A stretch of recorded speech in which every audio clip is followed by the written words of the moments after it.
It's time to break down the Buffalo Bills, the challenges they present, and what the Bills need to do to deal with them today on Locked On Bills.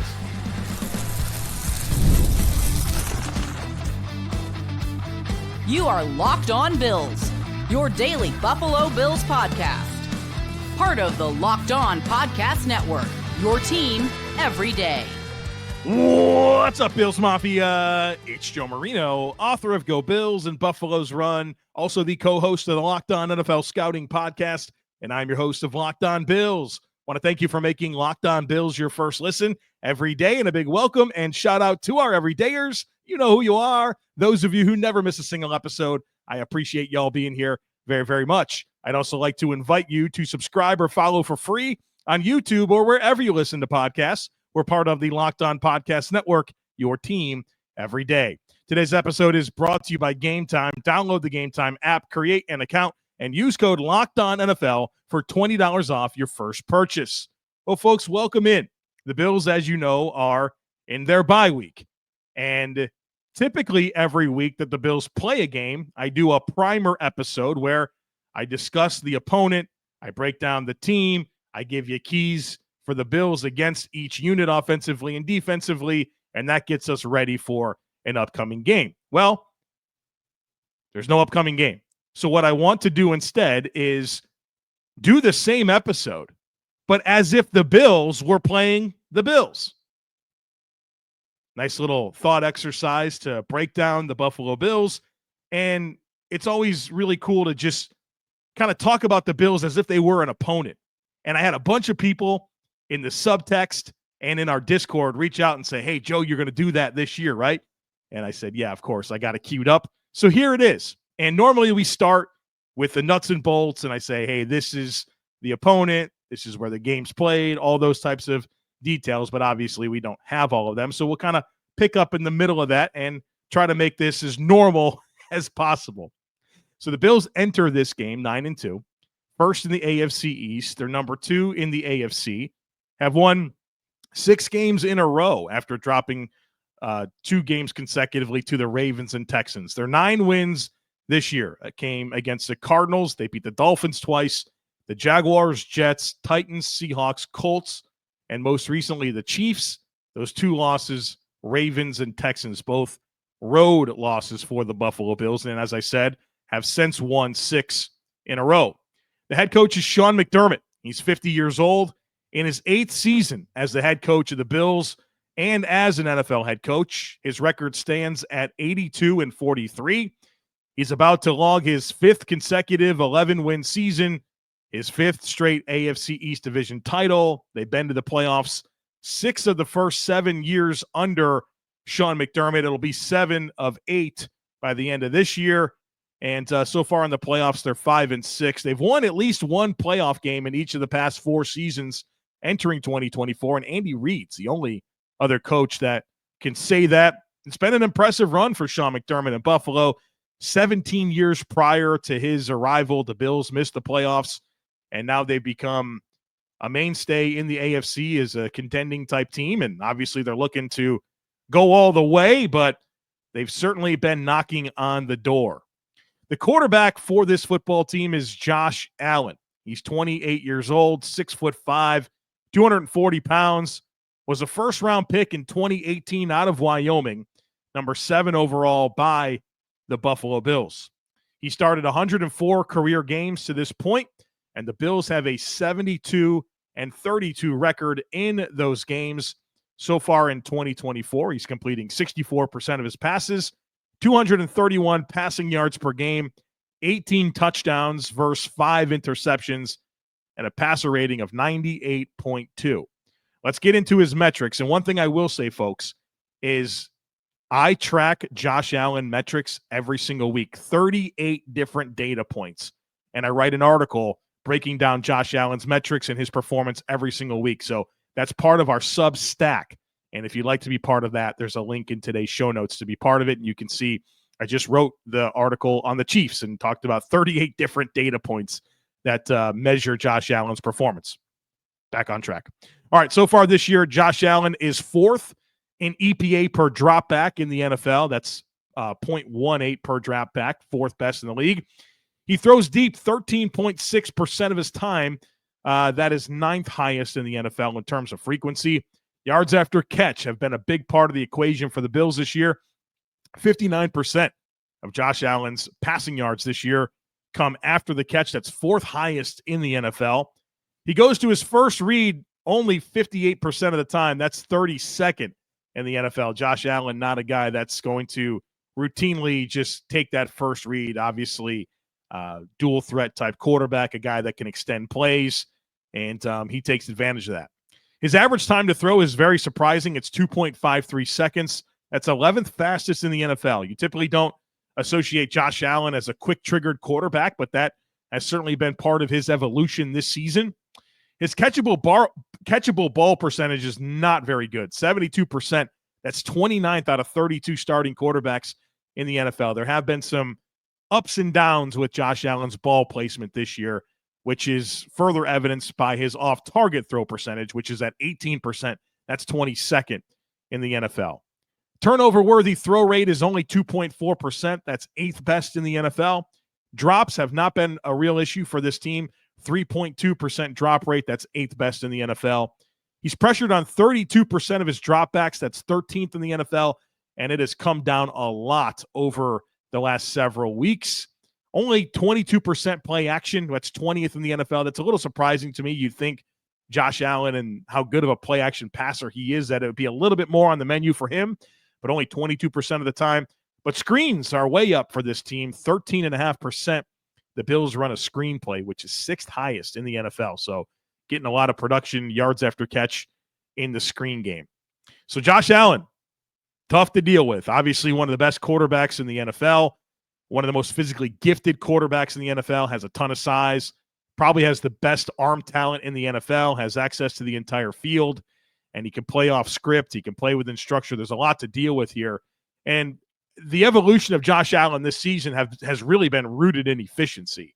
How he's getting the ball out of his hands quicker than ever, using checkdowns, using screens, working the short passing game. But still, don't be confused. They have not taken the stuff that he does down the field and the off-script stuff away. It's just a very different type player where there's a lot more efficiency baked into the overall recipe. So a big assignment here. One of the toughest quarterbacks in the league to defend, and it's going to take one heck of an effort to limit Josh Allen enough to outscore them at the end of the game. All right, coming up on the other side of it, we're going to talk more about the Bills' offense, the offensive coordinator, and Josh Allen's supporting cast. Folks, be sure to stick with me. This show is sponsored by BetterHelp. Folks, I couldn't be more thankful for my wife. She's absolutely incredible. She does so much for our family. She's so loving. She's so devoted to me and our children, and so thankful for her. And this month is all about gratitude. And there's another person we don't get to thank enough, and that's ourselves. It's sometimes hard to remind ourselves that we are trying to do our best and make sense of everything, and in this crazy world, that isn't always easy. Here's a reminder to send some thanks to the people in your life, including yourself. If you're thinking of starting therapy, be sure to give BetterHelp a try. It's entirely online, designed to be convenient, flexible, and suited to your schedule. All you do is fill out a brief questionnaire. That'll get you matched with a licensed therapist, and you can switch therapists at any time for no additional charge. And folks, therapy is not just for people who've experienced major trauma. It's helpful for learning positive coping skills and how to set boundaries. It empowers you to be the best version of yourself. So let the gratitude flow with BetterHelp. Visit BetterHelp.com/LockedOn today to get 10% off your first month. That's BetterHelp, HELP.com/LockedOn. Folks, there's nothing like being at the stadium, watching Josh Allen throw touchdown passes. Could you imagine being at that game against Kansas City and seeing that win and Josh Allen on the 4th and 2, or maybe being at Highmark Stadium for Tyler Bass's 61-yard game-winning field goal against Miami? Well, look, if you want to get to the stadium, you got to go to Game Time. Game Time is the fast and easy way to purchase tickets for all the sports, but also music, comedy, and theater events near you. The app is awesome. It's easy to navigate. They give you flash deals. They give you a picture from your seat. If you buy a ticket, they send it straight to your phone, so you don't have to dig through emails to find it. I mean, it's awesome, and they specialize in last-minute ticket specials. So take the guesswork out of buying tickets with Game Time. Download the Game Time app, create an account, and use code LOCKEDONNFL for $20 off your first purchase. Terms apply. Again, create an account and redeem code Locked On NFL. That's LOCKEDON NFL for $20 off. Download Game Time today. What time is it? It's game time.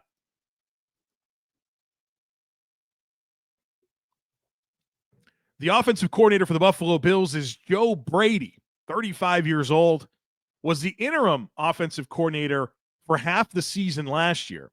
And then he got the permanent label this offseason. So this is technically his first full season as the Bills offensive coordinator. He came up under Sean Payton with the New Orleans Saints 2017 and 2018 as an offensive assistant. Then he went to LSU in 2019. And surely you remember that team. I think it's the best college football team I've ever seen, certainly the best offense I've ever seen. Joe Burrow, they had Jamar Chase, Justin Jefferson. They were an absolute unit on offense and won the national championship and was undefeated. That put Joe Brady on the fast track. He was hired like the next day after LSU wins the national championship. He goes to the Carolina Panthers to be their offensive coordinator, and he holds that job for 2020, and then a few games into 2021, then they fire him, and he's the fall guy. Everything was kind of crumbling in Carolina with Matt Rule, and you could tell there was a forced fire, and that winds up being Joe Brady, and then he winds up going to the Buffalo Bills in 2022 as a quarterback's coach, starts 2023 as a quarterback's coach, and then midway through the season, he's the offensive coordinator. Let's look at some metrics for the Buffalo Bills. They score 29 points per game on average, third best in the league. They pass the ball 54% of the time. That's 22nd in pass rate. They run it 46%, which is 11th in run rate. They're fourth in EPA per play on offense. They're fourth in EPA per pass. They're third in EPA per rush. So they can throw it, they can run it, they score, they convert third downs, 42% on third down this season. That's 10th best in the NFL, and that has steadily come up since earlier in the season where they kind of had some issues on third downs. They score a touchdown 64% of the time in the red zone, so that's sixth highest in the NFL. So we're talking about a good offense here. Top 5 in scoring, top 5 in total EPA, top 5 in per pass, per rush, top 10 in third down and red zone. Let's get into their personnel a little bit here. Wide receiver, it's no longer Stephon Diggs and Gabe Davis. It's a new group, and it's kind of coming together for him. Khalil Shakir's the go-to guy. He plays in the slot, very dynamic yards after catch player. Been among the best in the league. They have the uptick in screens this year, and a lot of that's running through Khalil Shakir, but don't sleep on him as just a dump and run guy. I mean, this guy wins over the field and has some verticality to his game as well. Amari Cooper is also in the mix. They traded for him just a couple weeks before the deadline to come over from the Browns. Gives them a true X receiver, a guy that is still a top-tier route runner that can win down the field, that has really good body control. They have Keon Coleman, which was their top pick in this draft, has really come on as a rookie and gives them another size guy that can win after the catch, win those 50-50 balls. So they got those two guys on the outside with Khalil Shakir on the inside and a bunch of other weapons that they can involve as well. So it's a nice group that's coming together. That's kind of their top 3 at receiver, but then they got a couple of depth guys that factor into the equation here. Mac Hollins, who's an interesting player, has had an interesting career, does all the little things, blocks, runs the decoy routes, can catch the ball a little bit, seems to just randomly show up, whether it's down the field or over the middle, kind of coming through with some clutch receptions from time to time. And there's been some games this year where they've been without a receiver and he's had to play even more. So you can't sleep on Mac Hollins. And then Curtis Samuel, a player they brought over in free agency that gives them some speed. Slow start for the year for Curtis Samuel as he kind of worked through some injuries, but feels like over the last couple of weeks he's come to life as well. So they got a bunch of different guys they can get to the ball to at wide receiver. And then, of course, that tight end, Dalton Kincaid, their first-round pick. Last year had a really strong rookie season. Has had some good moments this year. I think there's been some chemistry issues with him and Josh Allen, but a very dynamic talent in terms of route running, yards after catch at the tight end position, can also win down the field. So he's something you have to account for, not to mention Dawson Knox is still part of this tight end equation for the Buffalo Bills, probably the most experienced weapon with Josh Allen.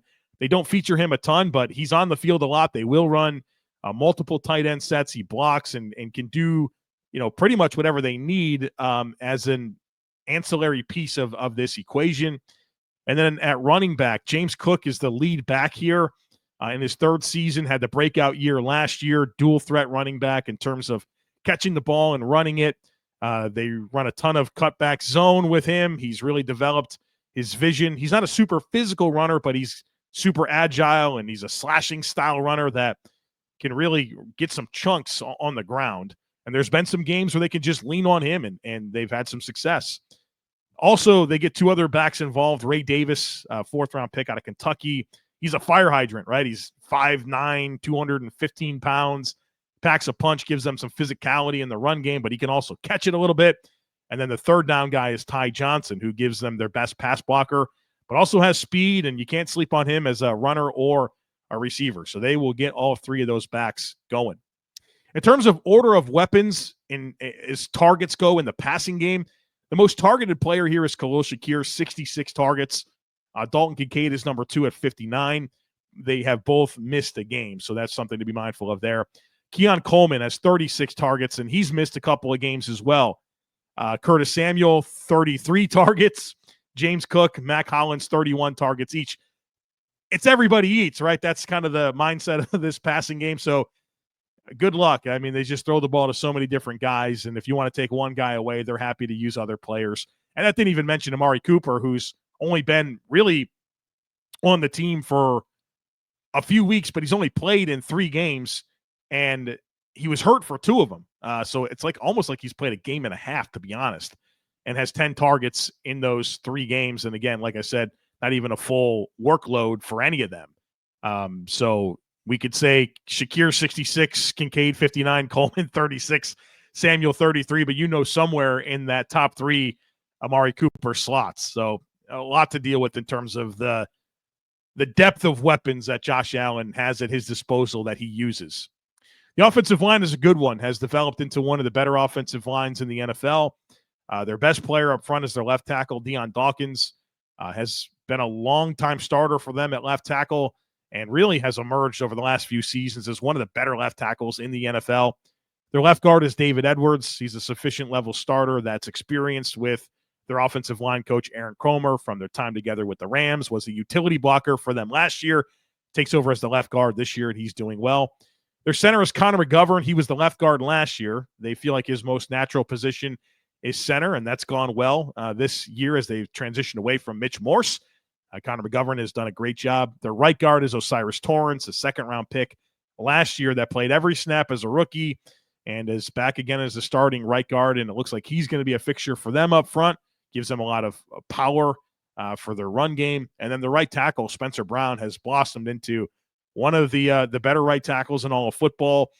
Became a rookie starter and has kind of held on to that job. Has had a few injuries along the way, but athleticism, length, and he's become a really good pass protector, but a big part of the run game equation as well with his physicality. So they got some physical dudes up front in the middle there, and Edwards, McGovern, and Torrance, and a lot of athleticism at tackle, and Dawkins and Brown, and they pull. They present a lot of different problems. So good offensive line here for the Bills. So what are my keys defensively against this Bills offense? Number one is don't forget this team can run the ball. It's not just about Josh Allen and him throwing the ball all over the place with these weapons. They can run it, and they run it a lot, and they run it efficiently, and you've got to be ready to fit the run, and it can't just be about trying to stop Josh Allen in the passing game. Number two is I think you got to challenge this pass protection, give them overload blitzes. I would attack Josh Allen's throwing hand. Don't let him roll to his right. You do not want that. If he breaks the pocket to his right, oh boy, you just pray that it doesn't turn into a massive play against you. So you got to be really careful with how you rush Josh Allen, discipline rush lanes. You want to get pressure in his face. You want to get pressure to his front side. Do not let him escape to his right. I think this is a game where you need to have a lot of alerts. So number three for me is alerts. I would be willing to blitz, but I would alert that blitz opposite of Shakir. They like to throw it to him quick. So I don't want to sacrifice bodies against Shakir. I want to blitz opposite side of Shakir. And then also an alert in the run game is they like to pull these tackles.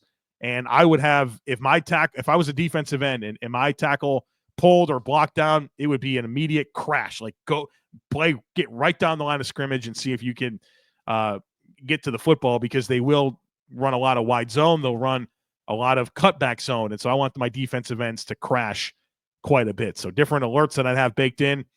I'd probably live in man coverage and pressure looks on early downs against this team in terms of my coverage shells. And then on long and late downs, I'm probably going to live in cover 6. Cover 6 is quarter, half. It blends cover 2 and cover 4, the field safety in cover 6 and the field corner. So there's two sides. There's a boundary in the field. The field corner and the field safety, they cover fourths of the field, while the free safety covers the boundary side deep half.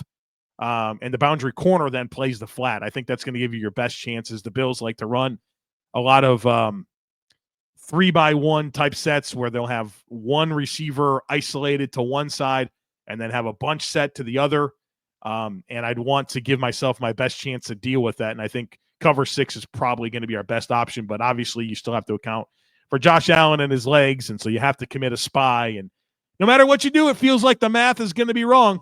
You're either going to have too many people accounting for rushing Josh Allen and not enough in coverage, or you have enough in coverage but not enough to account for Josh Allen and he kills you. So pick your poison, but it's a big assignment here for the defense. All right, speaking of defense, on the other side of it, let's talk about this Bills defense, what it offers, and then what the keys are to try to attack it. Folks, be sure to stick with me. Built is breaking ground as a neighborhood rewards program that hooks you up with points on your rent. Every month, pay your rent and watch the Built points roll in. Use points to jet off on a dream vacation. Put your points towards a flight or hotel stay with over 500 airlines and over 700,000 hotels and properties. You can also use your points to book fitness studio classes. Redeem them towards a future rent payment. They're designed to meet your lifestyle. Pay rent hassle-free through the Built Rewards app. Your rent game just got a major upgrade. Built points have consistently ranked the highest value point currency by the Points Guy and Bankrate. Earn points by paying rent right now when you go to joinbuilt.com/LockedOnNFL. That's joinbilt.com/LockedOnNFL. Make sure to use our URL so they know that we sent you. Joinbuilt.com/LockedOnNFL to start earning points with your rent payments today.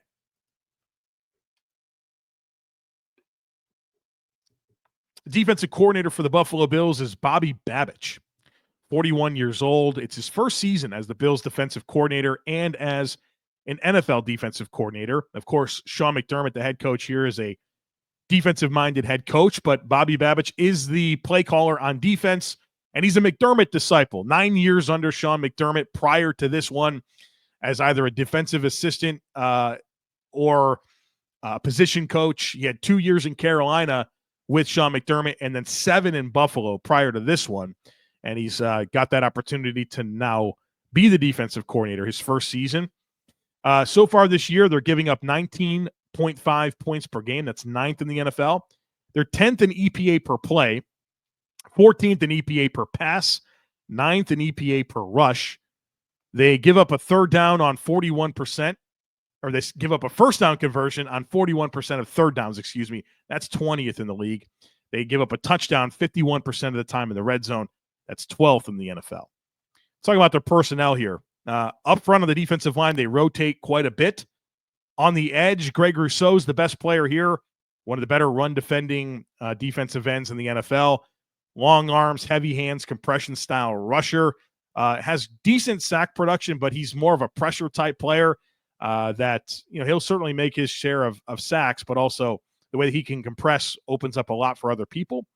A.J. Epinesa, second-round pick a few years ago, has become a meaningful part of this defensive end rotation. He's a starter opposite of Rousseau. I think in some ways he's a discount version of Rousseau. Long arms, heavy hands, decent run defender, pretty good pass rusher, makes his share of splash plays, but maybe a tick below what Rousseau offers. Von Miller, that guy, comes in on passing downs, long and late situations, rushes off the edge. And no, he's not Von Miller that, is going to be a Hall of Famer one day, that was one of the premier defensive players in the NFL for a long time. But I think in that situational capacity, he still gives this team a lot of juice off the edge. And then Casey Tuhill will also play a little bit for this team as they rotate quite a bit up front. And I think he's a replacement level defensive end. He plays hard, but not a guy that is super impactful, if that makes sense. At defensive tackle, the big name here is Ed Oliver, former top 10 pick. Had a breakout season last year, almost 10 sacks. Been a little bit more quiet this year, has disruptive ability, but a bit undersized, doesn't always get off contact to finish plays, but he's a disruptive presence. His running mate is Daquan Jones at one technique, and Daquan Jones is a good one tech. I don't think he's having his best season. He's playing through some injuries. We'll see what he can offer, but he's been a better player than he's been to this point this year. And they have some veterans backing them up. Austin Johnson, Jordan Phillips has been around for a while. They're sufficient level depth players. I like Johnson more than Phillips. They just brought back Phillips, who had bounced around between the Giants and Cowboys earlier this year. Had some injuries here. Dwayne Carter, a draft pick. He's on injury reserve. He won't be available. He's given them some splash plays off the bench, but I think they're looking for more out of this defensive tackle group, and I think they're capable of more, but we'll see when they wake up. At linebacker, they got one of the best young ones in the league here in Terrell Bernard. He's their middle linebacker. Just makes a lot of splash plays, whether it's blitzing, getting outside the tackles and making plays against the run. Probably one of the better coverage linebackers in the NFL. He's a lot to deal with.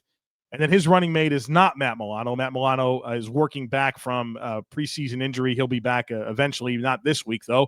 And so Dorian Williams, a draft pick last year, a third-round pick out of Tulane, who got a chance to play a little bit as a rookie, has become the starter and has played fairly well, a better downhill player than he is in space and in coverage, but gives him size, physicality, good run defense, and certainly just the coverage piece is still coming together for him.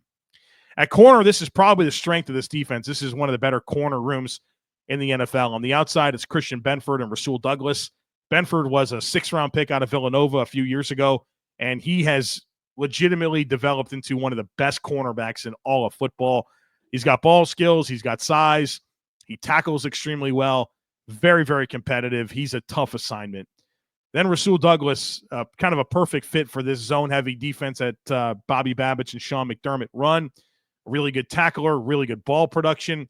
Not super athletic, but if they're going to live in zone and ask him to defend the run and break on passes, he's going to be very successful. Then in the slot, they got one of the best in the league, if not the best, in Taron Johnson. Now, this team lives in nickel. They don't really run 3 linebackers. Taron Johnson's on the field 100% of the time. And so he kind of fills this linebacker slot corner role where he's fitting the run as sometimes even a strong side linebacker. And, of course, also fulfilling all the coverage duties of a slot player. And he's one of the, he's second-team All-Pro last year. He's outstanding. At safety, it's no longer Jordan Poyer and Micah Hyde. They got a new pair. Taylor Rapp is one of their starters. They brought him in last year as a free agent on a 1-year deal. They signed him to a 3-year extension. So he's kind of a big part of their plan to replace Poyer and Hyde, and gives them a steady presence. There's been some ball production, very good tackler. Not super rangy or athletic, but where he's supposed to be, comes away with splash plays and is an outstanding tackler. And then Damar Hamlin, obviously everybody knows the story with him. He's in his 4th season and he's starting for them. And I'm not saying he's a plus starter or anything like that, but he's a sufficient level player alongside Taylor Rapp that is probably keeping the seat warm for Cole Bishop, their 2nd-round pick out of Utah. But Damar Hamlin seems to just be settling in and doing a decent job as a guy who's got a lot of experience in the system. So what are my keys for attacking this defense? Number one, I think you got to put Dorian Williams in conflict on passing downs. This is a very sound team in terms of coverage. The one guy that feels leaky to me is Dorian Williams. So if you can get him isolated up, if you can get him guessing, if you can flood his zones, if you can get him going on some play action and misdirection, he's a guy that'll get out of his responsibility and you can attack there. So I'd be looking for opportunities with tight ends and running backs against Dorian Williams in coverage. Number 2 is I would challenge this run defense.